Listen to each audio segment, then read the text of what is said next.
CEBIS hydraulic setting. This is the hydraulic settings section. To enter the hydraulic section, highlight the hydraulic icon and click on the left rotary dial. In this menu, there are many different settings. You can adjust for each color control valve.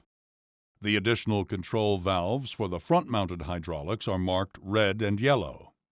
In the menu, you can make adjustments to your front hitch, assign priority to a valve, choose your joystick hydraulic connections, modify your rear hitch settings, and change the settings to your rear hydraulic controls. To edit the settings of a rear control valve, use the rotary dial to scroll to the desired valve and click on the dial. In this example, we will edit the blue valve settings.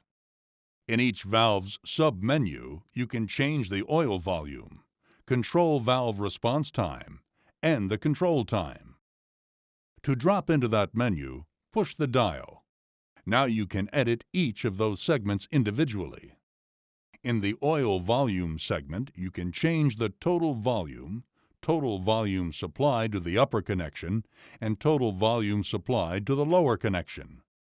Typically, you will only want to set the total volume.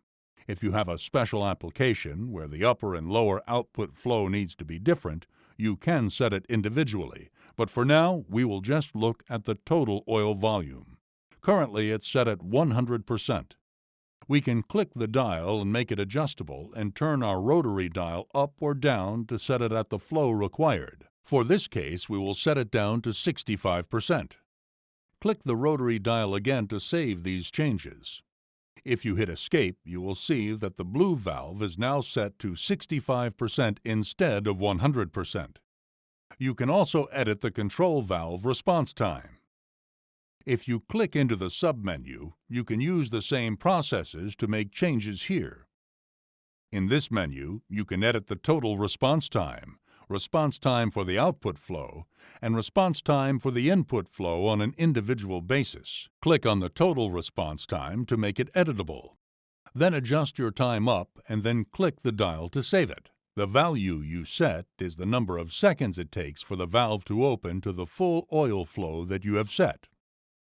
For example, if total oil volume was set to 100% and each valve can put out 27 gallons per minute, it will take 1.5 seconds to go from 0 gallons per minute to 27 gallons per minute.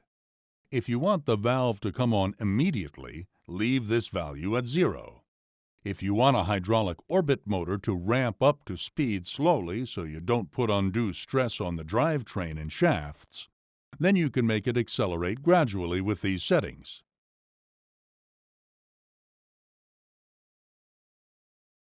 The control time is the number of seconds that the valve stays on demand when you engage the remote. To change this timer, push the dial to make it selectable. By turning the rotary dial, adjust to the number of seconds that you want the valve to stay on demand. In this example, we have it set for 7 seconds. To save this new value, click the rotary dial. When you return to the working screen, notice that the blue valve arrows have now moved from 100% down to 65%, and the blue timer icon shows a 7 for 7 seconds of on-time demand. The remaining values can be adjusted the same way. For the operating controls, we have the joystick connections, and the joystick can change from a red and yellow combination to a blue and brown, or to a purple and orange combination control. To change this setting, press the rotary dial, scroll down to the desired color combination, and click the dial to save your selection. Now the joystick will control the blue and brown valves together. From the hydraulic settings menu, you can also go in and set priority to a valve. Assigning priority to a valve will guarantee that remote will always receive that amount of flow it is set to, regardless of the demand needed by the remaining lines. When you assign a valve priority, it is placed in series with the hydraulic circuit, while the other remotes are connected in parallel.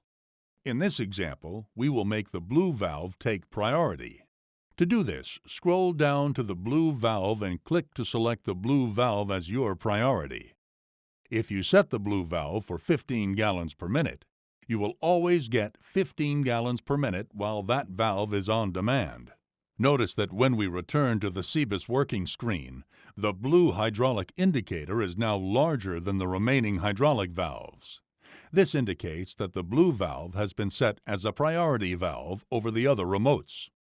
In the front lift menu, you can change various parameters of the front lift, including the working position for area calculation.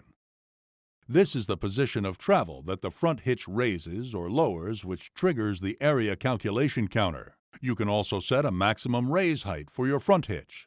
This is helpful when you have an implement that could potentially damage the tractor if it is raised too high. Through the front hitch menu, you can change the rate of drop speed. If you want the implement to drop slower or faster, you would modify the percentage on the screen. A setting of 100% is the fastest speed capable from the front hitch. The same changes can be made for lifting your hitch as well. To edit any of these values, click on the function and rotate the rotary dial until you get to the setting you wish, and click again to store the value. Escape out and turn your rotary dial to modify the rear 3-point hitch settings. There are a couple of differences in the rear hitch menu. The first is the ability to set your rear hitch to position regulation or draft regulation. Draft control is selected by turning the function on or off and setting a percentage, which corresponds to the percentage of total draft allowed. With draft control active as you encounter a large load, your 3-point hitch will begin to raise, which gives weight transfer and adds extra traction to the rear axle.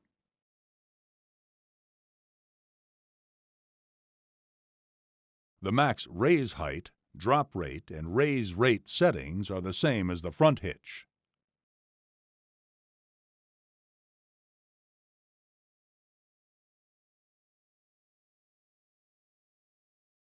The rear hitch offers a vibration dampening control system that can be turned on or off.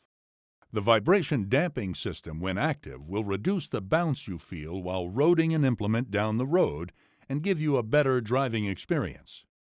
To turn vibration damping on and off, go into the Edit mode, scroll down to Off, and click the dial to save. If desired, go back into the Edit mode to turn the damping back on, save it, and hit Escape to return to the working screen.